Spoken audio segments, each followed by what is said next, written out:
The first person to own a black chattel slave in the British American colonies was a free landowning black man. Yeah, I bet you're glad you didn't unsubscribe from me now, huh?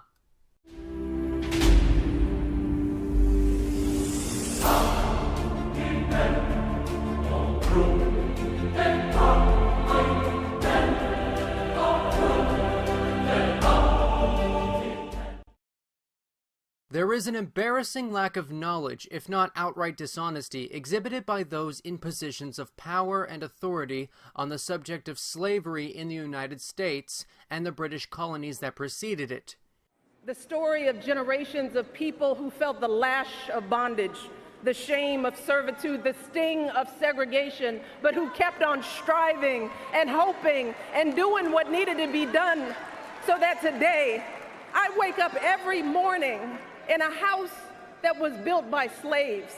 But if you have all these people saying, hey, you know what, slaves don't get hired, okay? Right. And you're getting all this criticism, you know, it would actually be a lot more commendable if you just accept the fact that you were wrong and just make a quick correction and say, hey, you know what, that phrase didn't really make any sense. Slaves are not hired. Slaves don't apply to be slaves. They don't give out their slave resume and hope that someone's going to hire them. It doesn't work that way.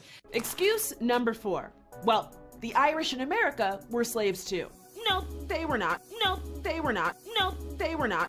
It is one thing to speak of something you know nothing about, but it's quite another to casually lie to those who consider you a trustworthy source of information, let alone to do so in such a matter-of-fact way. No, they were not.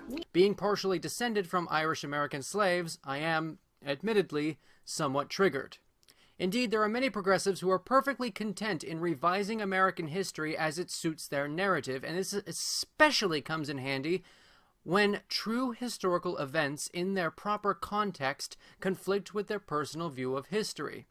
And so, because of this misinformation running rampant, I'm going to try and explain, as fully as I can, the history of American slavery. This will be a multiple-part series.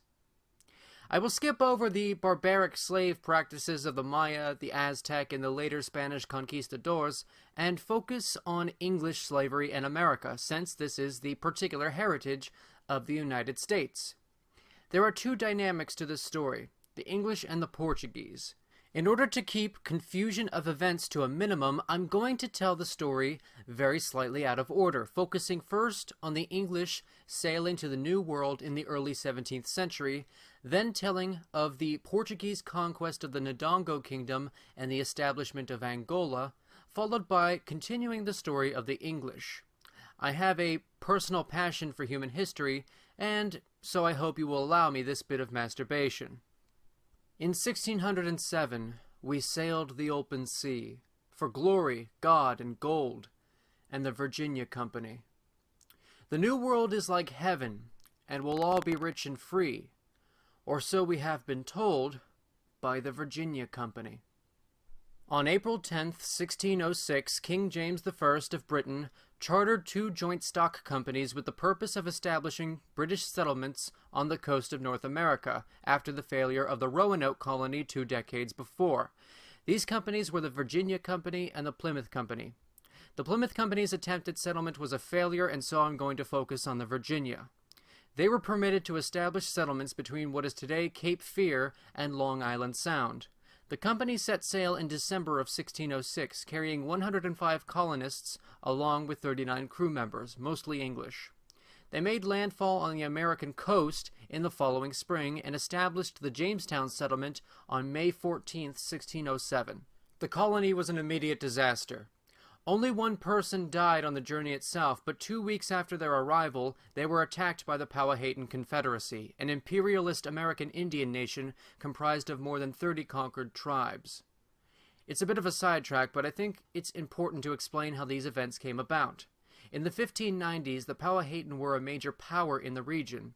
At approximately this time, a chief came to power by the name of Wahan Seneca, who, over the next 2 decades, began conquering his neighboring tribes.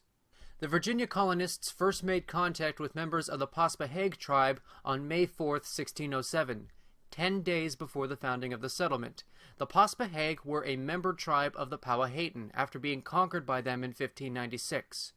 Jamestown was founded in Paspahegh territory, and so the Paspahegh retaliated against this invasion by leading a joint attack against the British, with the assisting forces of other Powhatan member tribes, the Weyanoke, the Appomattox, the Chiskiak, and the Quiacahanak. There were 11 casualties on the British end, distinctly alarming when you land with only 104, not including the sailors.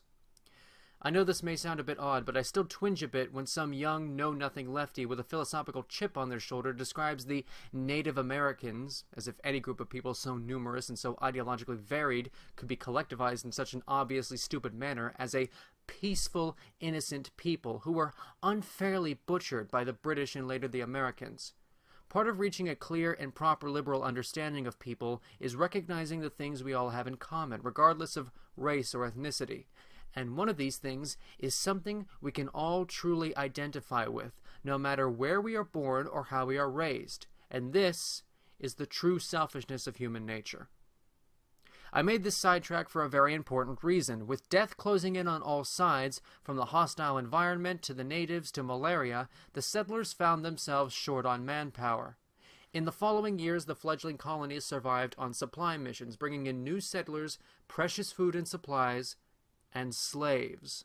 On October 1st, 1608, the first slaves arrived in the colony. These were Slavic craftsmen gathered from Poland and Slovakia. All of them were white. Not incidentally, Slav is where the English word slave is derived from. They were slaves in the British way, which was indentured servitude as dictated by the Church of England. In this case, individuals would be contracted to work for 7 years in exchange for free passage to the New World and a stake in the land. Even though there were African slaves on the British mainland, chattel slavery didn't exist in Britain at this time, and in fact hadn't existed since it was abolished by the Council of London in 1102. That takes care of explaining the background by which American settlement necessitated the bringing in of many slaves. In the next part, I'm going to talk about Portugal and how they played an integral part in the rise of British chattel slavery. I hope you'll join me there. Thanks for watching.